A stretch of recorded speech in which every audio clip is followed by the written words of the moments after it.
जय हिंद, वंदे मातरम। साथियों, मद्य निषेध सिपाही की परीक्षा के लिए आज आखिरी क्लास है। कल आप लोगों की परीक्षा है। तो चलिए आज की इस वीडियो में जीके जीएस के कुछ इम्पोर्टेंट प्रश्नों को कवर कर लेते हैं जो आपके एग्जाम में पूछे जाने की काफ़ी ज़्यादा चांसेस है। और देखिए, अगर आप लोगों ने आज के इस वीडियो को नहीं देखा है तो जाकर जरूर देख लीजिए। इस वीडियो में जीके जीएस के वन लाइनर फॉर्म में 200 महत्वपूर्ण प्रश्नों का रिवीजन कराया गया है।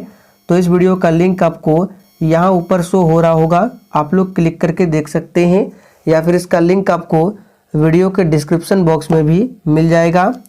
तो चलिए इसी के साथ आज के इस क्लास को स्टार्ट करते हैं।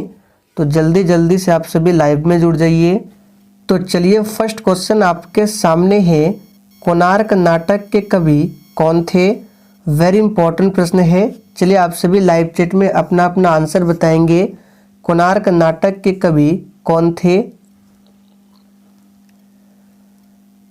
तो देखिए यहाँ पर पहले प्रश्न का आंसर जो भी बच्चे लाइव चैट में ऑप्शन ए बता रहे हैं उनका बिल्कुल सही जवाब है। हमने आपको पहले भी बताया था कोणार्क नाटक के कवि कौन थे, तो जगदीश चंद्र माथुर। ध्यान रखना है। सरदार वल्लभ भाई पटेल से संबंधित कुछ इंपॉर्टेंट प्रश्नों को ध्यान रखिए, जैसे कि 1928 में बारदोली सत्याग्रह का नेतृत्व किसने किया था? तो सरदार वल्लभ भाई पटेल ने। इन्हीं के जन्म दिवस पर 31 अक्टूबर को राष्ट्रीय एकता दिवस मनाया जाता है। सरदार वल्लभ भाई पटेल को भारत का बिस्मार्क कहा जाता है और लौह पुरुष के नाम से भी जाना जाता है। ध्यान रखेंगे। कालाशोक कौन से वंश के थे? बिल्कुल 1 नंबर का प्रश्न है। और देखिए, प्रत्येक स्टूडेंट को नीचे लाइव चैट में आंसर बताना है, तभी आपका प्रॉपर तरीके से रिवीजन होगा। तो कालाशोक कौन से वंश के थे? तो यहाँ पर सही जवाब है ऑप्शन ए, शिशुनाग वंश के थे कालाशोक। और शिशुनाग वंश की स्थापना किसने किया था? तो शिशुनाग ने किया था। मौर्य वंश की स्थापना किसने किया था? चंद्रगुप्त मौर्य ने।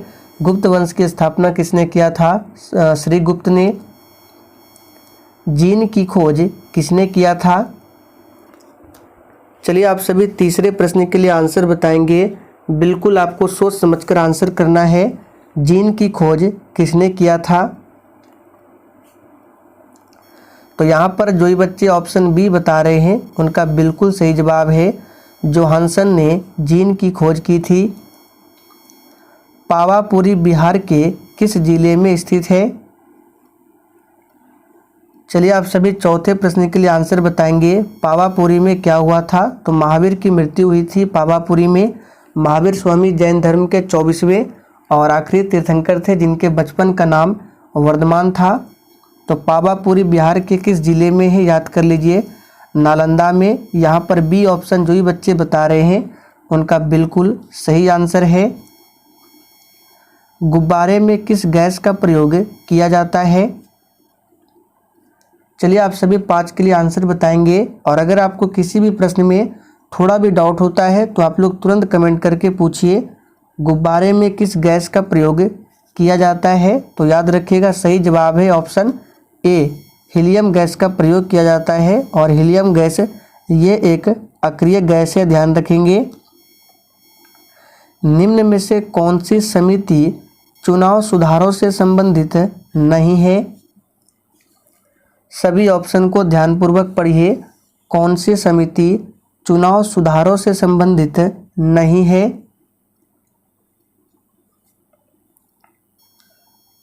तो यहाँ पर छठे प्रश्न का आंसर क्या हो जाएगा? थुंगन समिति। ये चुनाव सुधार से संबंधित नहीं है, ये पंचायती राज से संबंधित है। थुंगन समिति ध्यान रखेंगे। बलवंत राय मेहता समिति भी पंचायती राज से ही संबंधित है। लोकसभा को भंग कर सकता है? चलिए आंसर कीजिए, कौन कर सकता है लोकसभा को भंग? देखिए, लोकसभा के सदस्यों का कार्यकाल 5 वर्षों का होता है और लोकसभा का सदस्य बनने के लिए न्यूनतम उम्र सीमा 25 वर्ष। जबकि राज्यसभा की बात करें तो राज्यसभा के सदस्यों का कार्यकाल 6 वर्षों का होता है और सदस्य बनने के लिए न्यूनतम 30 वर्ष। तो लोकसभा को कौन भंग कर सकता है? याद रखिएगा सही जवाब है राष्ट्रपति। देश की प्रथम महिला मुख्य निर्वाचन आयुक्त कौन थी? इंपॉर्टेंट प्रश्न है, आंसर बताएंगे। देश की प्रथम महिला मुख्य निर्वाचन आयुक्त कौन थी?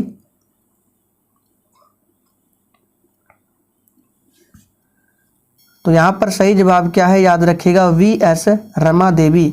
सी ऑप्शन जो ही बच्चे दिए हैं बिल्कुल सही जवाब है। लोकसभा के प्रथम महिला स्पीकर कौन थी? मीरा कुमार।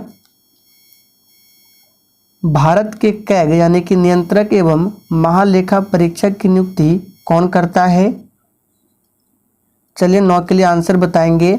और देखिए कैग के बारे में आर्टिकल 148 से लेकर 151 तक बताया गया है, इसे भी ध्यान रखेंगे। तो नियंत्रक एवं महालेखा परीक्षक की नियुक्ति कौन करता है? तो भारत के राष्ट्रपति करते हैं। यहाँ पर बी ऑप्शन आपका सही जवाब है। राज्यपाल की नियुक्ति भी राष्ट्रपति ही करते हैं। जीडीपी का तात्पर्य क्या है?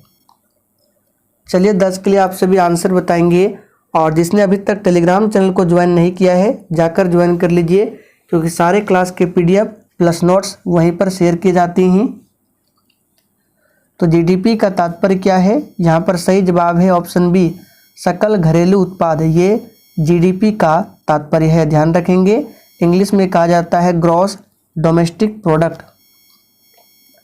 देश का प्रथम नागरिक होता है। और देखिए बहुत बच्चे कमेंट कर रहे हैं कि सर बिहार पुलिस के लिए न्यू बैच कब से स्टार्ट होगा? तो देखिए 14 मई को इसका एग्ज़ाम कंप्लीट होगा यानी ख़त्म होगा।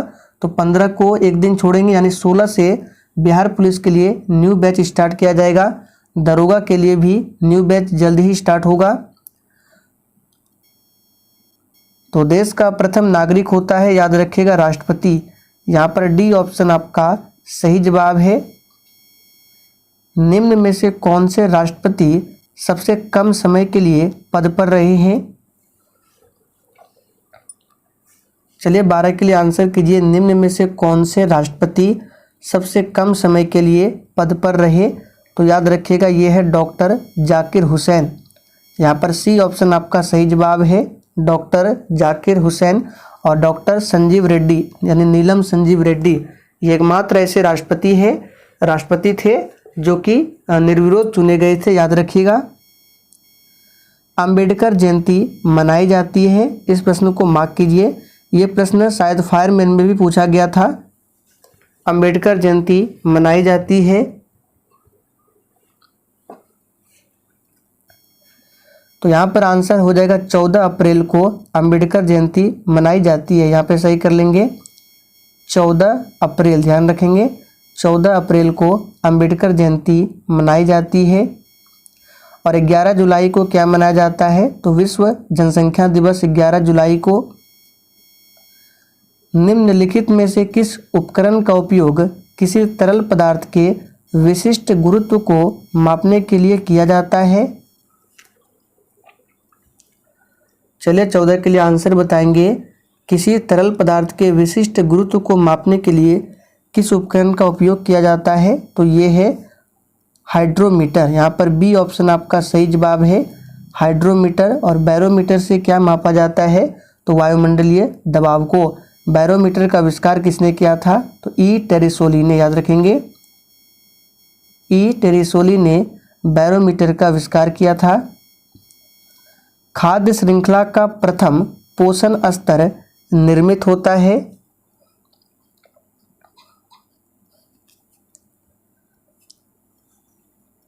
तो यहाँ पर जो ही बच्चे ऑप्शन ए बता रहे हैं बिल्कुल सही जवाब है। खाद्य श्रृंखला का प्रथम पोषण स्तर उत्पादक द्वारा निर्मित होता है। सवाना घास का मैदान कहाँ पर पाया जाता है? चलिए आप सभी 16 के लिए फटाफट से आंसर बताएंगे। सवाना घास का मैदान कहाँ पर पाया जाता है?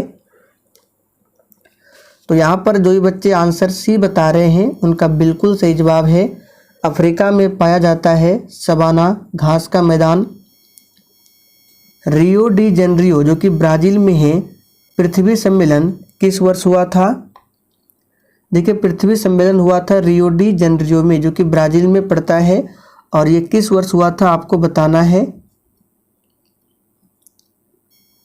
तो बिल्कुल सही आंसर बता रहे हैं 1992 में। यहाँ पर डी ऑप्शन आपका सही जवाब है, 1992 में। निम्नलिखित में शिक्षा एवं संस्कृति के लिए कार्य करने वाली संस्था कौन सी है? चलिए 18 के लिए आंसर कीजिए फटाफट से। शिक्षा एवं संस्कृति के लिए कार्य करने वाली संस्था कौन सी है? तो याद रखना है ये है यूनेस्को। यहाँ पर सी ऑप्शन आपका सही जवाब है, यूनेस्को। और यूनेस्को की स्थापना कब होती है? तो 1945 में। इसका हेड क्वार्टर कहाँ पर है? तो फ्रांस पेरिस में है, ध्यान रखेंगे। नाटो का हेड क्वार्टर पूछा जा सकता है, तो इसका हेड क्वार्टर है ब्रुसेल्स में, याद रखेंगे। WTO का कहाँ है? तो जेनेवा में है। कलिंग युद्ध कब हुआ था? चलिए 19 के लिए आंसर कीजिए, कलिंग युद्ध कब हुआ था? तो याद कर लीजिए 261 ईसा पूर्व में हुआ था कलिंग युद्ध, याद रखेंगे। और कलिंग पुरस्कार किस क्षेत्र में प्रदान किया जाता है, ये भी पूछा जा सकता है, तो विज्ञान के क्षेत्र में। संसार का सबसे ऊंचा झील जो कि टीटीकाका है, ये किस पर्वतमाला पर स्थित है? चलिए 20 के लिए आप सभी आंसर कीजिए। और जिसने अभी तक सेशन को लाइक नहीं किया है तो आप सभी सेशन को एक बार पहले दिल से लाइक कर देंगे। तो टिटिकाका झील ये संसार का सबसे ऊंचा झील है और ये किस पर्वतमाला पर स्थित है? तो एंडीज। सी ऑप्शन जो ही बच्चे दिए हैं बिल्कुल सही जवाब है। हिमालय पर्वत सबसे नवीनतम है और सबसे प्राचीनतम पूछे तो कौन सा है? अरावली पर्वत श्रेणी है। परिवार नियोजन कार्यक्रम कब से लागू है? इसको मार्क कीजिए। परिवार नियोजन कार्यक्रम कब से लागू है? तो यहाँ पर सही जवाब है 1952। सी ऑप्शन जो ही बच्चे दिए हैं बिल्कुल सही जवाब है 1952। 1951 में क्या हुआ था? तो संविधान में पहली बार संशोधन किया गया था 1951 में, जिसके तहत संविधान में 9वीं अनुसूची को ऐड किया गया था। मूल संविधान में 8 अनुसूचियां थी और अभी वर्तमान में 12 है, ध्यान रखेंगे। पटना स्थित गोलघर का निर्माण किस वर्ष हुआ था? प्रश्न पूछता है, आंसर कीजिए। गोलघर कहाँ पर है? पटना में है। और इसका निर्माण किस वर्ष हुआ था?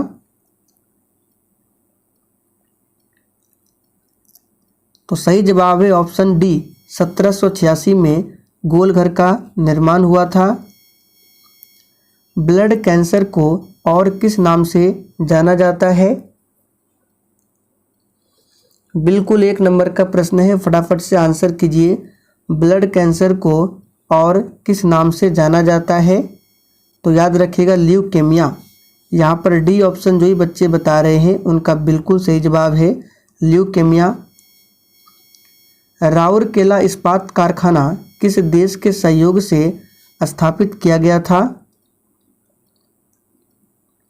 सबसे पहले आपको ध्यान रखना है ये इस्पात कारखाना किस राज्य में है? तो उड़ीसा राज्य में है। और इसे किस किस देश के सहयोग से स्थापित किया गया था? तो जर्मनी। नाथपा झाकड़ी जल विद्युत परियोजना भारत के किस राज्य में स्थित है? चलिए 25 के लिए आंसर बताएंगे फटाफट से। तो कल या परसों भी हमने आपको इस प्रश्न को प्रैक्टिस सेट में बताया था। ये जल विद्युत परियोजना जो है हिमाचल प्रदेश में स्थित है। यहाँ पर बी ऑप्शन आपका सही जवाब है। किस नदी पर है? तो सतलज नदी पर।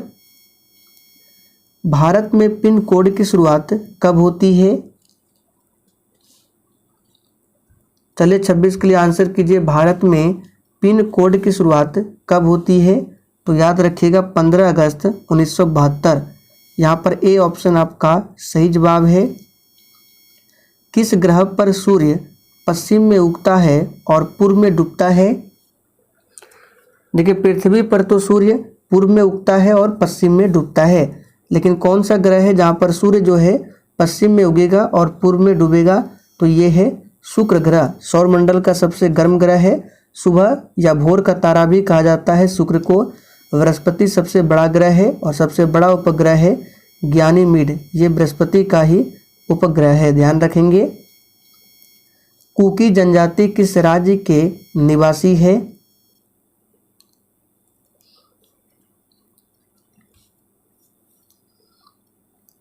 तो दोस्तों ध्यान दीजिए, कुकी जनजाति ये किस राज्य के निवासी है? तो यहाँ पर आंसर क्या हो जाएगा? मणिपुर। बी ऑप्शन जो ही बच्चे दिए हैं बिल्कुल सही जवाब है। मणिपुर राज्य के निवासी है कुकी जनजाति। गोवा की राजभाषा क्या है? चलिए 29 के लिए आंसर कीजिए। गोवा की राजभाषा क्या है? तो दोस्तों यहाँ पे सही जवाब है कोंकणी। ये गोवा की राजभाषा है, ध्यान रखना है। टाइफाइड किस अंग को प्रभावित करती है? चलिए 30 के लिए आंसर बताएंगे फटाफट से। टाइफाइड किस अंग को प्रभावित करता है? तो यहाँ पर आंसर क्या हो जाएगा? याद रखिएगा, टाइफाइड जो है ये आंत को प्रभावित करता है और इस बीमारी को जांचने के लिए कौन सा टेस्ट किया जाता है? तो विडाल टेस्ट।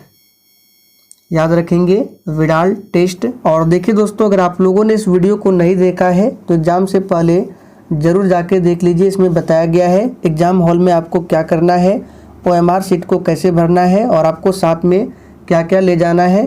और ध्यान दीजिए, और इस बार जो रिपोर्टिंग टाइम है अभी 9 बजे से नहीं है, 8 बजे से ही किया गया है। तो आप सभी को सेंटर पर 8 बजे ही पहुंच जाना है।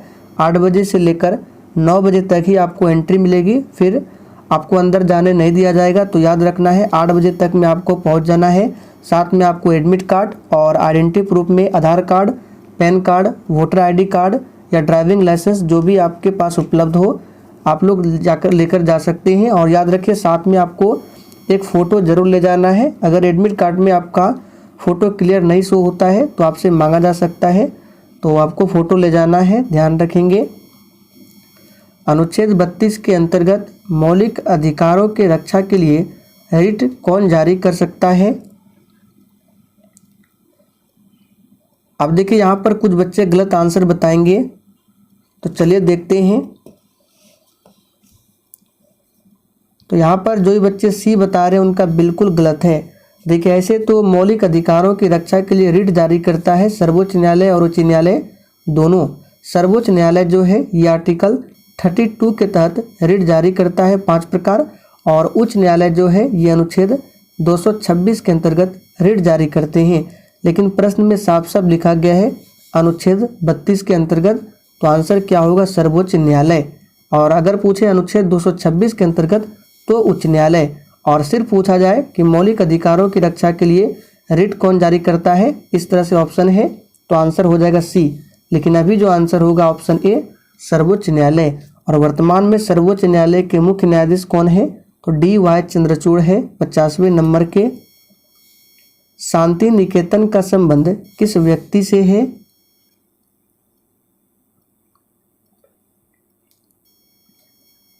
तो ध्यान दीजिए, शांति निकेतन का संबंध किस व्यक्ति से है? तो यहाँ पर आंसर क्या हो जाएगा? तो ऑप्शन हो जाएगा ए, रविंद्रनाथ टैगोर। इनको नोबेल प्राइज कब मिला था? तो 1913 में साहित्य के लिए मिला था, गीतांजलि के लिए मिला था साहित्य के क्षेत्र में। तेल दीप में बत्ती का तेल किसके कारण से ऊपर उठता है? यानी तेल द्वीप में जो बत्ती का तेल है ये किसके कारण से ऊपर जाता है? इस तरह के भी प्रश्न एग्जाम में पूछे जाते हैं। आंसर बताएंगे फटाफट से। तो ये जाता है केशिकत्व क्रिया। बी ऑप्शन आपका सही जवाब है। लाइफ डिवाइन के लेखक कौन है? चलिए 34 के लिए आंसर बताइए। लाइफ डिवाइन के लेखक कौन है? तो यहाँ पर सही जवाब है ऑप्शन डी, अरविंद घोष। याद रखिएगा। भारत की राष्ट्रीय आय का सबसे बड़ा स्रोत किस क्षेत्र से प्राप्त होता है?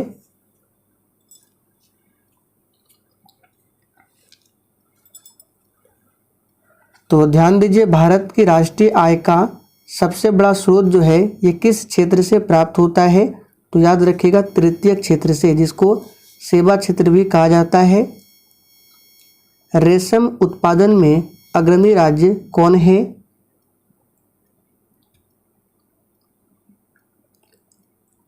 तो जो राज्य चंदन की लकड़ियों के लिए फेमस है वही होगा, यानी कि कर्नाटक। याद रखिएगा। पश्चिम बंगाल जूट के उत्पादन में अग्रणी है। अमृतसर नगर की स्थापना किस सिख गुरु के द्वारा किया गया? चलिए 37 के लिए आंसर बताइए। तो देखिए ये किया गया है गुरु रामदास के द्वारा, जो कि बी ऑप्शन में दिया हुआ है गुरु रामदास। किस कारण से पृथ्वी पर दिन एवं रात होती है? चलिए 38 के लिए आंसर बताएंगे फटाफट से। तो याद रखिएगा, पृथ्वी के घूर्णन के कारण दिन एवं रात होती है, परिक्रमण नहीं होगा पृथ्वी का घूर्णन। किस महाद्वीप को अंध महादेश के नाम से जाना जाता है? चलिए 39 के लिए आंसर कीजिए। किस महाद्वीप को अंध महादेश के नाम से जाना जाता है? तो याद रखिएगा ये कौन सा है? अफ्रीका। बहुत ही आसान प्रश्न है, बी ऑप्शन आपका सही जवाब है। राष्ट्रकूट की राजधानी कहाँ थी? चलिए 40 के लिए आंसर बताइए। तो ध्यान दीजिए, राष्ट्रकूट की राजधानी थी मान्यखेट। यहाँ पर बी ऑप्शन जो ही बच्चे दिए हैं बिल्कुल सही जवाब है। आगे देखिए, किस व्यक्ति ने महात्मा गांधी को पहली बार राष्ट्रपिता कहकर संबोधित किया था? चलिए आंसर बताएंगे फटाफट से। यहाँ से आपको दो प्रश्न याद रखना है। राष्ट्रपिता कहकर संबोधित किया था सुभाष चंद्र बोस ने, और महात्मा गांधी को महात्मा कहकर संबोधित किया था रविंद्रनाथ टैगोर ने। दोनों याद रखेंगे। तो सही जवाब है सी ऑप्शन। भारतीय संविधान के किस अनुच्छेद में केंद्र शासित प्रदेशों के लिए उच्च न्यायालय का प्रावधान है? चलिए आंसर बताएंगे फटाफट से। किस अनुच्छेद में केंद्र शासित प्रदेशों के लिए उच्च न्यायालय का प्रावधान है? तो अनुच्छेद 241 में। ध्यान रखेंगे। किस नदी पर शिव सुंदरम जलप्रपात अवस्थित है?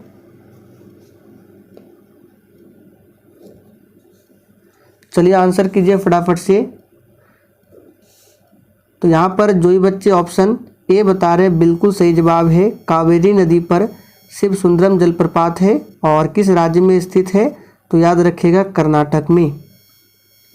अंतर्राष्ट्रीय दिनांक रेखा खींची जाती है, कहाँ से होकर खींची जाती है अंतर्राष्ट्रीय दिनांक रेखा? तो यहाँ पर जो ही बच्चे ऑप्शन सी बता रहे हैं बिल्कुल सही जवाब है, प्रशांत महासागर से होकर। देखिए प्रशांत महासागर सबसे बड़ा महासागर है, और इसी में मेरियाना गर्त है, यानी मेरियाना ट्रेंच। यह विश्व की सबसे गहरी खाई है, इसे भी ध्यान रखेंगे। किलिमंजारो क्या है? चलिए आंसर कीजिए, किलिमंजारो क्या है? तो किलिमंजारो एक प्रकार का ज्वालामुखी पर्वत है। तो देखिए ऑप्शन ए में दिया है आग्नेयगिरी। निम्न नदियों में सबसे अधिक नदी पथ परिवर्तन किसने किया है? और देखिए इसी नदी पथ परिवर्तन के कारण इस नदी को बिहार का शोक कहा जाता है। तो कौन सा होगा? कोसी नदी। यहाँ पर सी ऑप्शन जो ही बच्चे दिए हैं बिल्कुल सही जवाब है, कोसी नदी। ध्यान रखेंगे। तो दोस्तों आज के लिए इतना ही। सेशन पसंद आया हो तो सेशन को लाइक कीजिए, और सेशन को अधिक से अधिक दोस्तों के साथ ज़रूर शेयर करें।